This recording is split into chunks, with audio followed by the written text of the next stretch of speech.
news for all areas of the state isn't uniformly bright, though. Heavy storms with hail rolled across northeast Nebraska last weekend, shredding some plants above ground.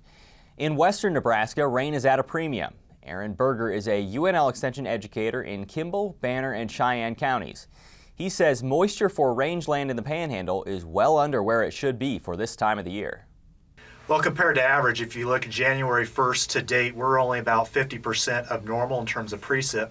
The other thing that's really exacerbated the lack of precipitation is the warm temperatures we've had in March and April.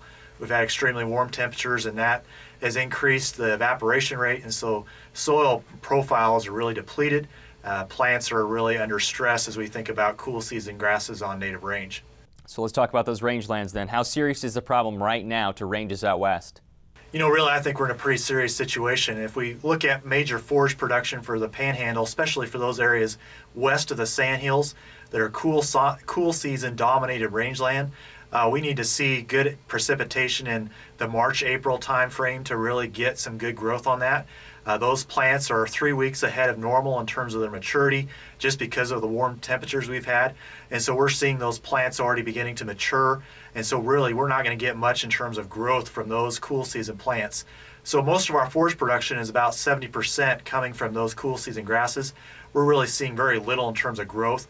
And so I'm going to estimate we're at least 50 to 60% at this point below normal average in terms of forage production for the year.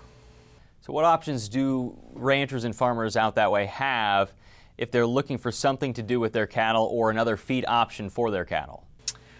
You know, I think in terms of feed options, I think it's time to be creative and think about what options they can do. If they have some farm ground, the potential to plant some summer annuals and either graze those or harvest those as forage is an option.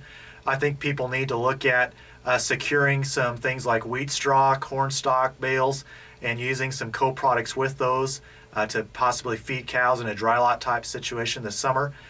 Yearling type cattle that normally would be grazed through the summer, we need to be going ahead and planning to market those cattle or take them to the feed yard now to free up some rangeland to hopefully maybe get some growth on later in the summer. Early weaning of calves as well?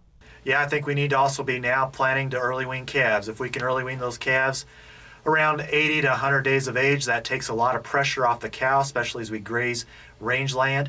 And so we can put those calves in a feedlot type situation. They're very efficient, and that also reduces the nutrient requirements of the cow and provides us some options to really reduce the feed needs she has.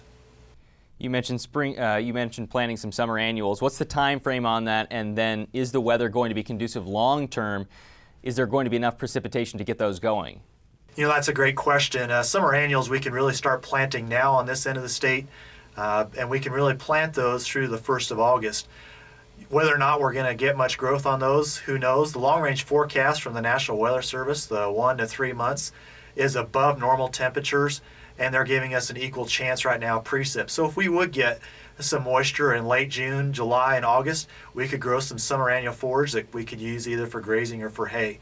I think another option for folks who have irrigated pivots who are growing wheat is considering going back into that wheat after it's been harvested and planting some summer annuals, or if we get to the 1st of August, planting something like oats that could be either grazed or harvested for feed then later in September. Is there going to be a big market to buy that, Aaron? And I guess what's the expense if there is? There's certainly going to be a big market. I think because of the drought we saw in the southern states last year, a lot of hay that was grown here last year has already left the area. The hay market's going to be tight, and I don't think there's any doubt about that. It might not be so much how much you have to pay, but can you find it? And I think it's going to be in short supply. If you're looking for more information on the lack of moisture, you can find a link on drought management planning on beef.unl.edu.